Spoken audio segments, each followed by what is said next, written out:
I'm a journeyman iron worker. I've been in the union since 1996, off and on. This disease will take everything from you. It takes your life eventually, but I lost everything. You know, I'm starting over again. I didn't know how to brush my teeth in the morning. I didn't know how to take a shower. I had to go to a halfway house to learn all these basic necessities about life. Personally, I've had several friends, especially from this area that I grew up in, that have overdosed and died from heroin addiction, opiate addiction, and they've left behind small children, their parents, and other loved ones that are growing up without them. Of course, we've seen a lot of horror stories before and since I've been in this role for the union. It destroys families. It destroys young people's opportunities and potential. It takes it away from them. My family, with every bottom I hit, I took them down with me also.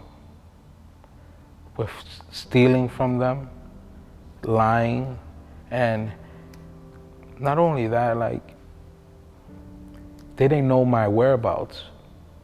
I have a loving mother at home that doesn't know where I am. My brothers, my little brothers, who are supposed to look up to me, don't want to be around me.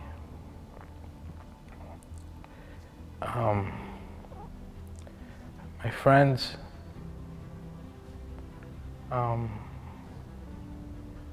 everybody disappeared with time, including myself. I didn't want to be seen. One of the overdoses that we had here at Local 1, that apprentice, his father is in the industry. And the father every day would walk down the hallway in his house, wake the kid up, say, "Come on, get up, let's go to work." This day he walks down the hallway and the kid's not in the bedroom to go to work with him. So he figures he'll find his own way to work that day. He went outside, got in his car, went to back up the car and noticed that there was a body laying in the front yard. He walked over and it was his son. That's how devastating and how brutal this is. And it's something that I'll never forget, that father will never forget, and that family will never forget. The impact has been drastic.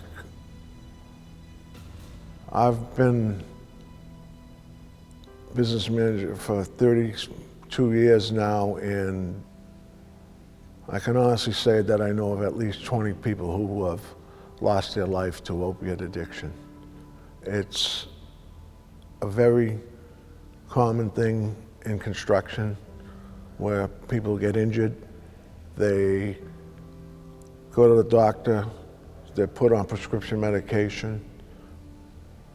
From that, they're no longer on prescription medication, but they're hooked and they're addicted to opioids. It affects their life, affects their family, affects everybody in the industry, their coworkers, and it's just too serious a problem to ignore today. The mental health part of addiction brings a lot of extra pieces into why addictions go along with depression, suicide, and a lot of people don't think of it with PTSD.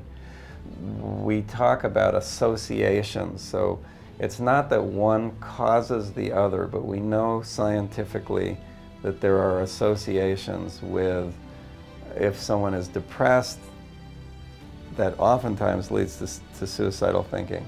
If someone's had a trauma history and has PTSD, they'll be depressed, which increases the risk of suicide. The closest that's affected me as far as suicide was my younger brother. He went through a lot of things. He was in Afghanistan for a tour, and then Iraq. He was a light armor recon Marine. He saw a lot of action. He didn't really talk about it. I know it affected him. But he was a Boston police officer. He got hurt at work. They prescribed him Percocets. He progressed into using heroin, and he was just too proud to ask for help, and he committed suicide. People tend to think of suicide as all or none. As a psychiatrist, what I tell patients is suicide or suicidal thinking is almost like a gas tank that's emptying out. When it's full, nobody thinks about suicide. But as things get more stressful, then they start thinking things like, you know, I don't like this, I don't like what's going on, I wish I wouldn't wake up. And then when it gets a little worse, it's like, I hope I don't wake up. Then when it gets a little worse, they go, you know what, I may do something about this. And then when the tank's really empty, then they have a plan. And that's when a psychiatrist jumps in. But a psychiatrist is always asking, where's that gas gauge? But the thing to remember, it's not that the person is weak, it's just that they're getting more and more mentally stressed, and so they're vulnerable to it. The real game changer these days is fentanyl. And it's really scary, because even if someone is sober for 3 years, the risk today is if they go out and use fentanyl once, it might be the last time they do that.